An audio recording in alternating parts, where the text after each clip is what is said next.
Hi guys, good morning. So I had a bit of a breakthrough in the night. And I wrote some things down because... Oh, Looms, do you want to say hello? Come here. Oh, you're a good boy, aren't you? You are. You're very, very happy too, because they all had catnip yesterday and they love catnip. You should lovely. Guys love catnip.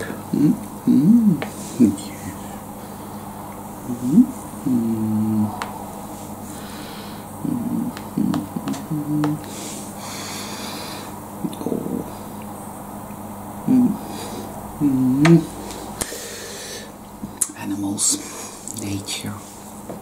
See, that's really what I was showing. I was showing this yesterday, and I wanted to tell you guys about it because it's important. The first thing I wanted to tell you was a thought I had, and it was just a silly thought really, but I thought, you know, all these people that go on about ascension and 5D, ADHD, and the way they talk about it makes me realise more and more and more that 5D is a bit like, well, everything is exactly the same, Trump just has a better toupee. And I don't want to go there. Right?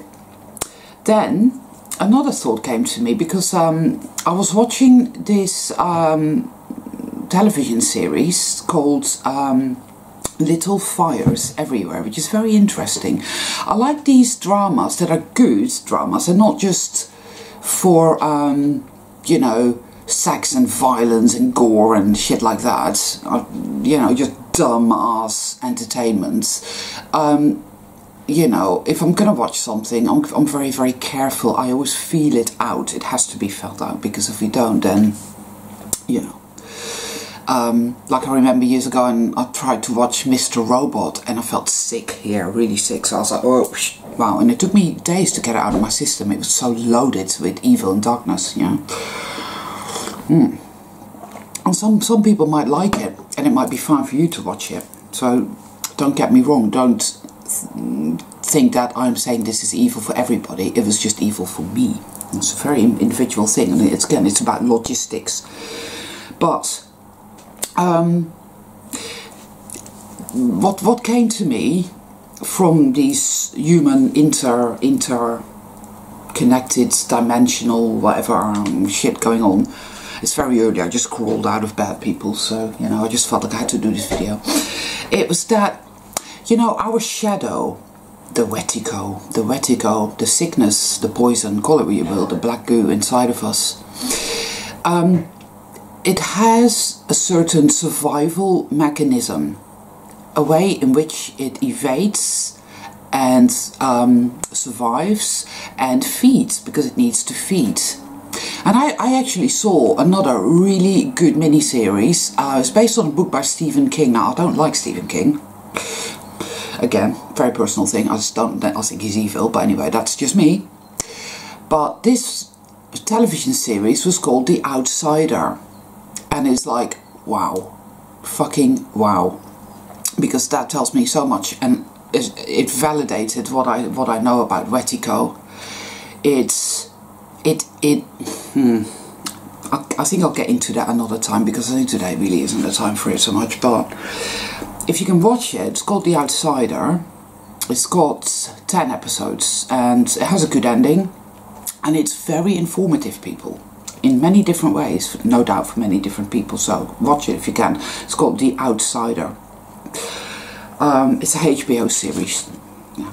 Anyway, so what feeds Wetigo, and what drives it into the darker, deeper recesses of the human psyche? Well, it's guilt. So when we do something wrong, perceived as wrong, when we do something that is of Wetigo, that comes from envy, that comes from fear, that comes from hate, anything like that, and we feel these things because we are wounded. I'm not talking about psychopaths here, okay? I'm talking about people, souled people in a matrix, right? We're wounded, We've been through a lot of shit. So we come across somebody and we envy that person, or we hate that person, or we fear that person, or something dark is going on. We then immediately, that emotion, that feeling, that experience has to be denied because it's bad. Guilt and shame, right? And that is a trick that drives the vertigo, the poison, deeper down into our soul, where it rots our soul. Because you never get better, you never heal through guilt or shame or fear. You never heal through these things. It feeds the sickness and it drives it down deeper. Imagine that within you have this whole system of caves. It's interesting because in the outsider there's this whole system of caves, and I thought that was an incredibly good analogy, because inside of us we have a system of caves, and the vertigo, it hides and it changes shape all the time. It's a shapeshifter. And evil, and those at the top, whatever, you know, they are shapeshifters. Evil is a shapeshifter. The vertigo is a shapeshifter. And those that it inhabits to a very high degree, or has taken over completely, are also shapeshifters, you see. Skinwalkers, I think the native people call them, you know, the people of America call them skinwalkers. They can be anything, they can be anyone, and any decent shaman worth his salt knows how to turn himself into an animal. So the light can do it as well, which is interesting. It does it in a different way, and it doesn't need blood sacrifice to do anything. Evil isn't powerful, people, you know, it really isn't. It never was. It needs to feed continually. It starts to rot and decay very, very quickly. Which is why in this world we're always patching things up, going to the dentist, going to the doctor, fixing this, fixing that, fixing. But everything just continually goes down. Because that is the vertigo, that is evil at its core. It's very weak and it needs to feed continually. But yes, guilt, accusations, you see. So what happens? You go to a court of law, it's all about, oh, you did this and you did that, and here's the proof and here's the evidence, and the jury is over there and they're telling you that you're this and you're that, and you're going down, sonny boy, you are going down, you know, and there you are on Riker Island being fucked up the arse. You can see what that might do to evil inside of you, you know, that might turn you into a very dark entity altogether that will really feed the vertigo, and it's like they're going, woo, give me, you know, that's it. That is how it becomes the monstrosity in some people. The more trauma there is, then the more abuse there is, the more accusation, the more guilt, the more fear, the more shame, and oh, it feeds, becomes more and more, ooh. You see, now, have you ever sat down, people, and thought about, and I had to write this down as well, if you think about it, how much snack food we have now in the world. If you go back to the 20s, the 30s, the 40s, they didn't have any of that. They might have had a chocolate bar, like I think there was a Babe Ruth bar or something in America. Everybody liked those things, whatever. But now you no longer go to the butcher, the baker, the candlestick maker. You go to the supermarket because it's big monstrosity, excuse me, of Walmart, which is an even bigger evil monstrosity, and it's full of shit labelled as food, which isn't food, which you eat when you sat in your ass watching television, being programmed by the machine, you know, by the machine world, where you're being subliminated and predictive programmed and MK Ultra'd by that thing in your living room, the box of evil, right? And you're there mindlessly, you know, you're in that alpha state, like taking all the obey authority, worship the government, die gods, you know, all this shit, you know, you're worthless, you're powerless, la la la la la, evil always wins.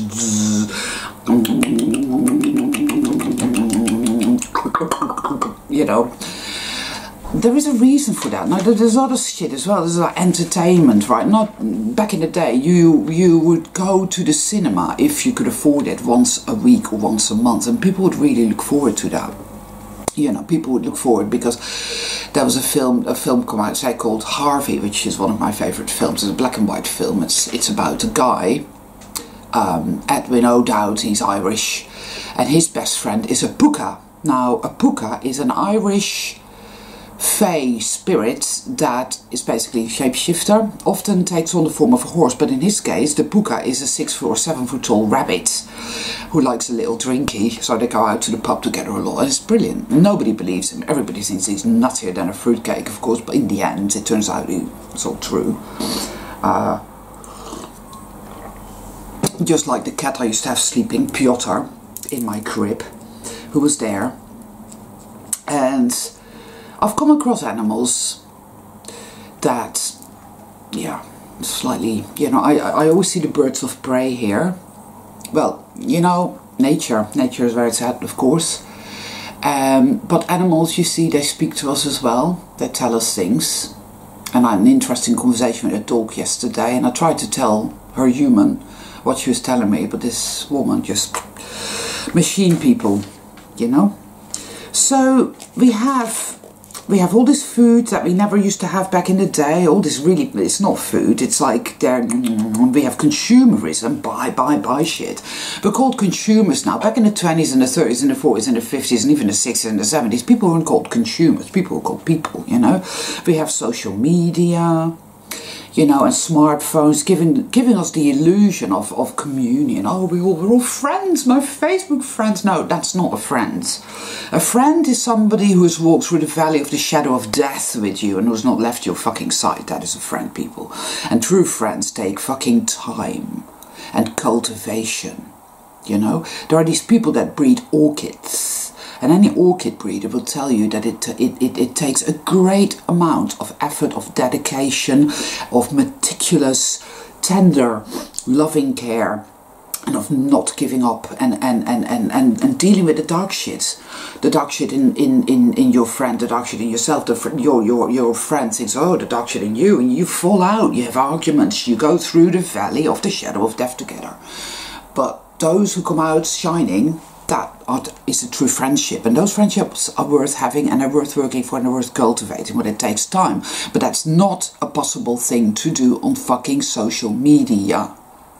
You do kind of need physical proximity, but seeing as the time we live in, seeing as we're talking soul family here, seeing as we are literally, I'm here, you're like in Italy, and then somebody else is in New Zealand, somebody else is in America, Ohio, somebody else is in Plymouth, Massachusetts, you know, somebody else is in whatever. We have to be different. We do not have physical proximity, you see. Here's the thing. The essence of our being, our souls, travel. They travel at night when we are asleep. I know this because I travel when I'm asleep, and I go places and I see places and I see things, and then when I come back I land back in my body with a thud in my bed. So I know that I've been places, right? I often fly and I jump off high things, and I fall, and at the same time I go up. It's quite amazing the things that we can do when we are asleep, people. And so perhaps we commune in the dream world, which is just as real a world as this world. In fact, it's probably more real, because that is where the real shit happens. In the dream world, that's where reality is formed, that's where reality is shaped, that's where reality is conceived of and imagined and born. It's born in the world that lies beyond the veil.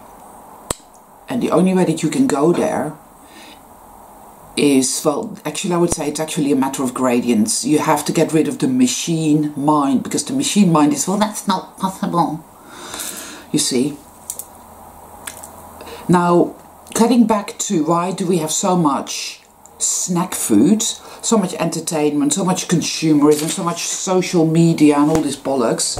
Well, if you think about it, people were much more in touch with the natural world back in the day. Now, before the Romans arrived, my Germanic and Nordic ancestors we had our druids, and we had our wise women, we had our seers, we had all of that.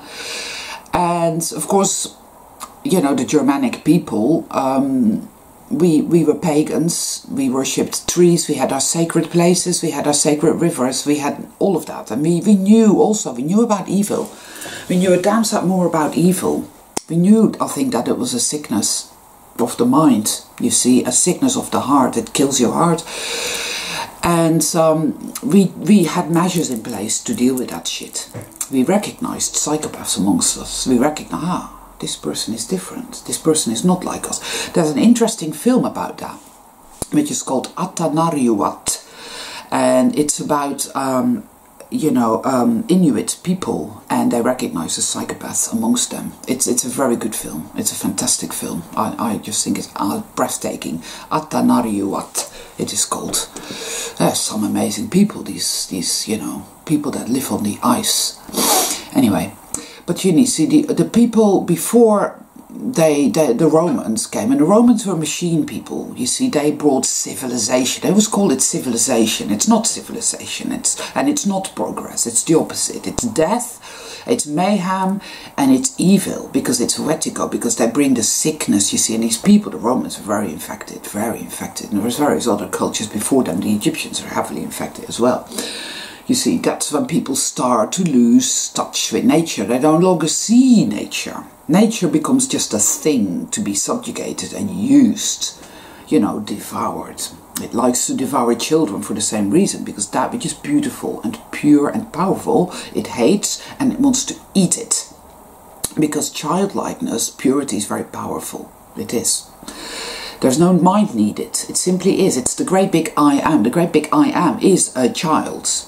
It's like Aries. Aries is like a child. It's the first sign of the zodiac. It's just been born. It's a child. But it doesn't have to think egotistically about, well, am I powerful? No, it just is. It just is. Doesn't need to think about it. It just is. And that is a bit like love as well. But anyway, I digress. So they came, these Romans came. And they took our people, our seers, and they took our druids, and they took our priests, and they destroyed our sacred places. They cut down a shitload of trees. They cut down all our sacred trees. I remember, because I was there. I remember. This is one of my memories. It still hurts today, because there were trees there that we knew and venerated, that were so old, and that had spirits living in them. This is where Christmas comes from as well, you see, where you worship the holy trees, you see. Because these trees have been there for many hundreds of years, yes? They've seen many things, they know, they have their roots in the earth, so they know what's what. You cut that down, that's how vertigo enters, you see. The Romans knew this, or rather, vertigo knew this. So then fast forward, you get the Industrial Revolution, right, which happened here in the 1840s. And all of a sudden, all the people that were living and working on the land, those tenant farmers, and the people in the high houses, the lords and the ladies, used to look down on, the scum of the earth. Like that. But actually, of course, the lords and the ladies were all infected with vertigo. They were machine people. But the people below them, living on the lands with their bare feet in the soil, bringing in the harvest, these were the real people, and they were much less infected with the vertigo. They had a sense of community, they had a sense of care, they had a sense of love and of nature. Oh, wow, look at that beautiful bird. Oh, look at that beautiful tree. Yes, this tree is very old. They had their wise women. The wise women that knew, this is good for that and that is good for that. These were people, and they had the gift that they could see and understand. They knew what was what. So, what did vertigo think? The vertigo infected people. They said, oh, you can't have that. We must invent things and ways and means of getting these people off the land and herd them into the cities. And that's exactly what they did in the Industrial Revolution. Vertigo loves machines. It loves machines, it loves technology. It is very AI-ish. It is. And so all these people have driven off the land. I won't go into it. If you want to know about the Industrial Revolution, look it up. Shitloads of information available. A lot of it will tell you, oh, how good it was. It wasn't. It was pure evil. These people were utterly, their psyche was utterly ripped apart and obliterated, because they were taken away from the land, from their wise women, from the wisdom, the love of the mother, and into the machine world. You look at any indigenous people, you look at the Maoris and what was done to them, you look at the people of Australia, the Aboriginal people and what was done to them. It's horrific and grotesque. They cause massive trauma, because trauma is the doorway in which Wetiko really manifests itself. Now, I'm not saying that the Native American people or the Aboriginal or the Maori people or any of the indigenous people for that matter are free from Wetiko. No, they're not. Nothing is in this realm. But there are degrees of it. And there was a massive upsurge of Wetiko at some point. You look at ancient Greece, for example, that was very, very Wetiko. Ancient Rome was very, very Wetiko. All these things are very Wetiko. Yeah? The Normans invading this country in 1066, that was very, very Wetiko, because the Saxons were still, there were a lot of pagans amongst the Saxons, and the Saxons were slightly different. I always get this feeling. Yes, they were a warrior race of people that came from Germany, but they were different. They treated people better. The Normans, on the other hand, brought in the whole, you know, that thing where if one of your peasants marries a woman, the liege lord has the first right to sleep with her and all this thing. What's it called again? There's a word for that, I can't remember because it's too early. But anyway, it was all very different, very Wetiko, yeah. So, people are destroyed. Trauma comes, you know, they give the Native American people alcohol and they give them blankets infected with diseases, and they bring diseases anyway, like the common cold which killed off the Huron people. You know, it's the same in Australia, it's the same to the Maori people, and the Maori people are quite tough. But they used to be cannibals, you see, so there was a strong strain of Wetiko already there. There's a really good film called Utu. I've got a strong feeling about the Maori people. I like them. They're beautiful, amazing people, but they're very fierce. They don't take shit. But, oh boy, they were nearly destroyed. But they're regaining their, you know, their mojo. They're getting it back now, and they're getting back together with their culture and they're doing shit. It's very good. And there used to be a very good YouTube channel as well. Unfortunately, it's been taken down by YouTube. It's a real shame, about the secret history of New Zealand, because there's a shitload of history in New Zealand, and little people, little magical people, they're still there. They can make themselves invisible, you know, but they're still there. And the Maori people, they know this. The white man doesn't, because the white man is blind. For the most part, I'm not blind, but then neither were my people. I come from people that were not blind. Even my mother, being a complete bitch and a narcissist, had the gift. She always used to predict things. There were always bad things, though. They were always like, oh, so-and-so is going to die. And surely they did. But my father had the gifts, and my grandfather could move things and read people's minds. And I come from a family where, yeah, we have the abilities and whatnot. And that's a gift. That's not something you can be proud of, you know. It's not something you've earned. It's not something you've made it happen. It's a gift. You were given it. It's like, this comes to you from your family, you know, and it's something that you should be grateful for, really, and must use very wisely. And if you cannot use it wisely, you must not use it at all, because it becomes a dark thing, and we know this, right? But anyway, the darker the world got, the more and more snack food we got, the more and more like entertainment. All of a sudden, you don't just go to the cinema once a month. No, you have a television in your house, which you watch every night. You see, and now you have computers, and people are glued into their computers playing computer games. There was a couple in Korea who had a newborn baby, and the baby died of starvation because they couldn't peel themselves away from their computer. So we know it is Wetiko, we know it's evil, and that is what it wants. So, consumerism, and you've got to have this and you've got to have that. But what came to me in the night, now I'm going to try and put this into words, but it's not going to really make any sense. So, for those of you who get it, you get it. For those of you who don't, you're free to think I'm a bit mad. It said to me that COVID is the virus to end the virus. It said to me that, yes, it is off Wetiko. The whole agenda is off Wetiko. But it's going to turn it all on its head. And even I, saying it now here, sitting here, think, again, you know, the dark generator and the shadow and that bullshit. But I don't think it is. Because something is happening in nature. Because I've been walking in nature and I go out and I don't wear any shoes, because you should not wear shoes when you go out. And when you go in nature, you shouldn't wear shoes. Just go barefoot, right? So the soles of your feet will get used to the rough bits, and it's much better. And then you can feel that something is stirring, and animals are not as afraid of people. Now there's less people and there's less dogs. This is good, but there's something else going on and I can feel it. I can feel it.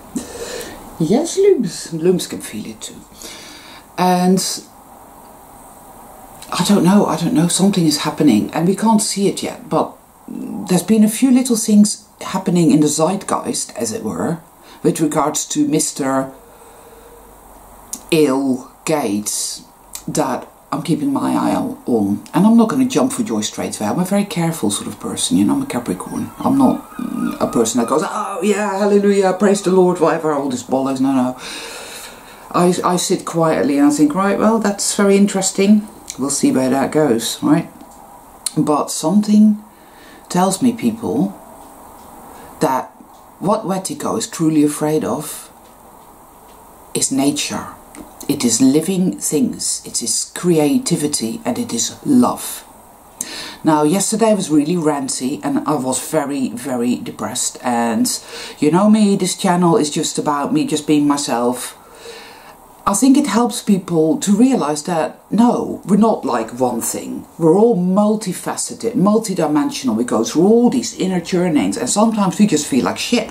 And we've just got to let it out and call it what it is. And yesterday I was doing exactly that. Today I feel different because Spirit spoke to me. The Great Mother spoke to me in the night, in my dreams. And I feel strong now and I feel better here. And I give thanks for that, you know, because I needed it and I prayed for it, because boy oh boy, I was running on empty and it was like I can't go on anymore.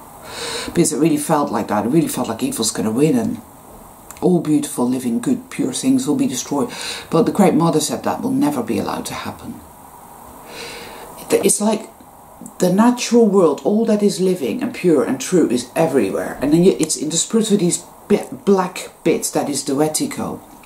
The Wetiko fears nature, the Wetiko fears us. It fears purity. It's interesting because it feeds on it, yet it is afraid of it. Now, I can't explain that, I don't understand that, but it is what it is. Oh, son. Yes. But be aware, people, that think about what has happened since maybe the 80s. That's when it really began. Consumerism.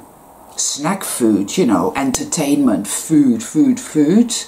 Watching television 24/7, oh, and computers and all of that. That was, so that was it. Think about what that's done. Think about what that's done. You see all these people walking around and they don't even see that beautiful bird or that gorgeous leaf or that wonderful, powerful tree. They don't feel anything anymore. They don't see anything.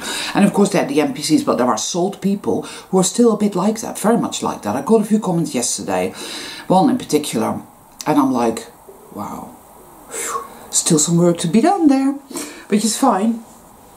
But I'm just saying, keep doing the work, keep digging, keep asking questions. But more than anything, people, go into nature now. Take your shoes off and walk around in nature. And if possible at all, find a river and put your feet in that. Because water is very powerful and it will heal you. Alright, I'll do it now. Come on. Oh, shall we? Nibisha. Okay, nibbits. Because water is powerful. When I go and swim in the sea, you know, it always really helps with healing and clearing out. I asked the sea to take the darkness and to transform it, because water can do that. And then I bless the water because, you know, and that's good.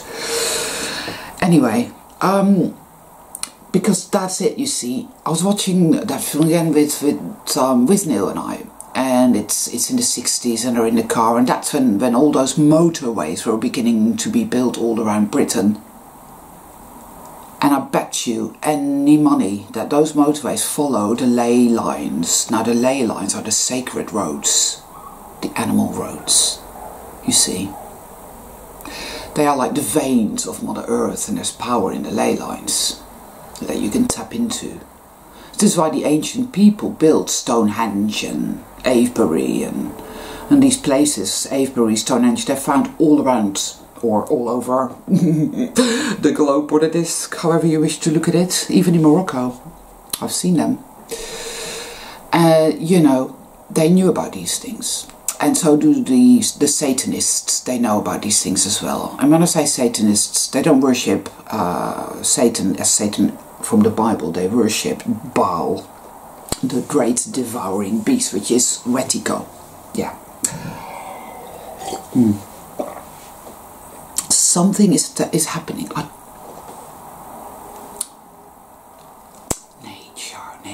Nature. Something is pulsing. Nature is beating. The heart is beating. The mother's heart is beating. She says that she is so powerful that she can use the ways of Wetigo against it, just like that little Tai Chi master, you know, and all these big burly men. And the Tai Chi master is like 100 and fuck knows, and he goes, come on, he's big man, yeah, I'm gonna fucking pulverize you, motherfucker. Poof, poof, poof, poof, whatever, right, like that. That is Mother Nature, that is Mother Nature. Something is happening. Now, this isn't the end, obviously, and I don't know what the future may bring for us, but we are of Mother Nature. She will sustain us if we seek her out.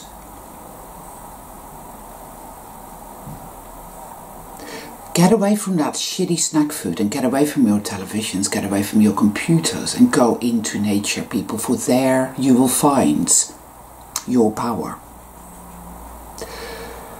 Yes. And look at the signs, because there's signs everywhere. That's how she speaks to us, you see, and the synchronicity. You know, my runes, nature's full of rune symbols everywhere, you know, everywhere. Oh, yeah. Nature speaks. Nature wants to speak. So go out in nature, people. Go there. Go there. So much has been taken away. People can't consume now. They can't go out there and buy shit they don't need. Yeah, they can do it online, but something has been taken away. I can feel it, and people are climbing up the wall. People are going mad, but there is a purge going on. That is what it is. I can feel it. That is what this is. It's as if the Great Mother, and I've known this anyway because I've been through loads of shit, and the Great Mother said, yes, I know you're going through loads of shit, and it seems as if evil is doing this to you, and it is. But I'm going to use it. I'm going to turn it around to benefit you. Ha! Now that is the ultimate triumph, you see, of love. Where it can use the powers of darkness's evil ways and use it, turn it around to benefit us, to heal us. And that is what this COVID thing is. It's not real, but this whole story, this whole hoax thing will be used, it will be turned around by the Great Mother, by love. And it won't just be in a mundane, people. This is about the world beyond the veil. There is a merging, perhaps. The magic is coming back. The magic.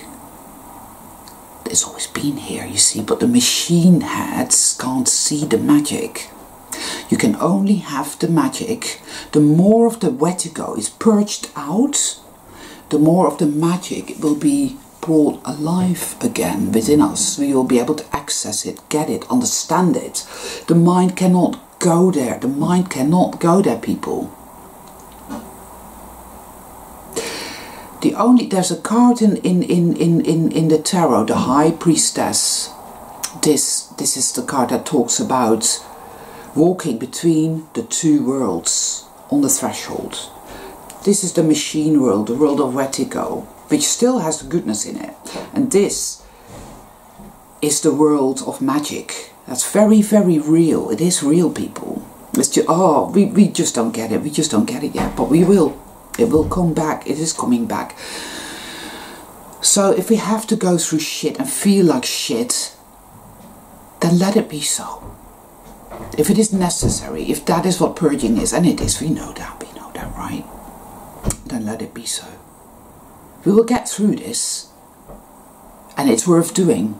We do it out of love for all that is good and pure and true, for all that is of the magic. Because this was once a magical place with giants and dragons and fairies and all kinds of interesting, amazing things. All the things we hear about in the so-called fairy tales and myths and legends were actually real people. Yes, they were. And so I'm going to call it a day there. Beware the things of this world, and do not put your faith in the things of this world, because they are poison. I'm not saying stop watching TV, it's not as simple as that. I still watch a bit of it. I do a bit of this and I do a bit of that. You know, we all do the best we can. Don't worry about it. Don't start struggling or striving or pushing or whatever. Don't do that. Wherever you find yourself at, accept yourself and know I'm doing the best I can. And just pray, tune in, go inward, speak to the Great Mother, and she will show you the way. Always, always, always, always. And she will use whatever fucked upness is going on. She will turn that around and use it for your benefit. So you don't have to try so hard, and don't beat yourself up, because that will only feed the beast, and we don't want that. Anyway, I'm going to go now. But, yeah, all my love to all of you. Oh, before I wanted, actually, this is one thing I wanted to do, because I bought these new cards just because I loved the art so much, and it was like, wow. And it was I was asking these cards, I said, how long is this going to go on for? Because, you know, we have some of us, in fact all of us one way or another have been through a lot, but some of us have really been through a lot, and it's like where you just get to a point where you think, I can't do any more now. I'm at the end, pretty much have been there. It's a death. It is a death of a kind. It's a good death, but it feels really, really bad. And then I had this card, and it's interesting because the phone rang, and I picked it up, and it was a woman, a friend of a friend, and her name is Ava. So then I picked this card, this is 10 minutes later, and the card is called Ava, you see, synchronicity. Out of the jungle steps a woman. Half of her body is covered with exotic plants and flowers, and a snake wriggles around her neck. Yes, people. The snake, we are in the jungle, surrounded by fucking weird beasties and spiders and snakes and all kinds, and we're terrified. But somehow, we are finding our way through, because of course the jungle is the natural world. The snake is poison, but it's the poison that we take to heal. You see, in homotoxicology, you take some of the poison and your body goes, ah, that's poison, starts chucking it all out, and that is how you get rid of all the poison. You take some of the vertigo, something within you goes, that's vertigo, that needs to go, so it starts to clear out the vertigo. You see, snake. The COVID is the snake. It set something in motion. Good. All my love.